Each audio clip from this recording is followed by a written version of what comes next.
North Yorkshire, which is seen as quite affluent, and it's the natural place for Conservative support. But the CAB in North Yorkshire has said they've seen a rise in phone calls from people who live in North Yorkshire, particularly when the £20 uplift disappeared. That caused people to suffer over £1,000 loss from their household budgets. And also in North Yorkshire, we've seen a lot of food banks moving into areas which largely went to working class areas. And the crisis is continuing. We're looking at the national insurance rise in April. We're looking at various bills going up. It's a real crisis. It's happening to a lot of people who would normally not actually have that experience. But the government announced an emergency measure in the form of a repayment of £200 as a discount for energy bills. But the CAB said that's not enough. We're seeing a rise in food banks as well. Although Labour has said VAT on energy bills should be scrapped to help support people, the people that I talk to don't think that's enough.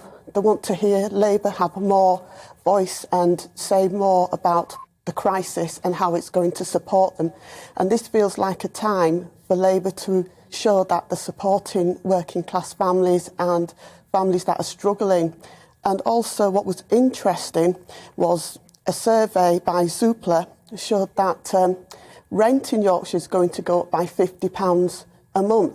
So you've got people struggling already, and with wages not really increasing as such, it feels like outside the M25, there's not the political mindset to speak about what's happening to people in the north, and people need to hear that voice.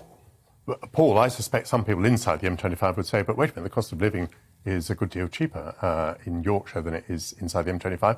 And they might also say these discounts, which have been promised by the government for the lower bands of council tax, will disproportionately help places outside the M25. Would I be wrong to be hearing those comments?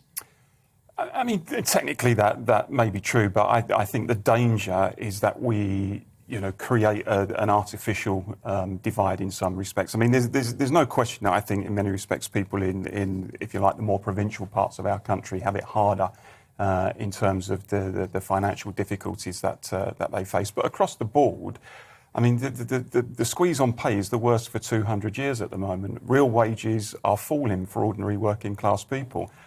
People are being hit hard by increased energy bills, national insurance, as Dawn said.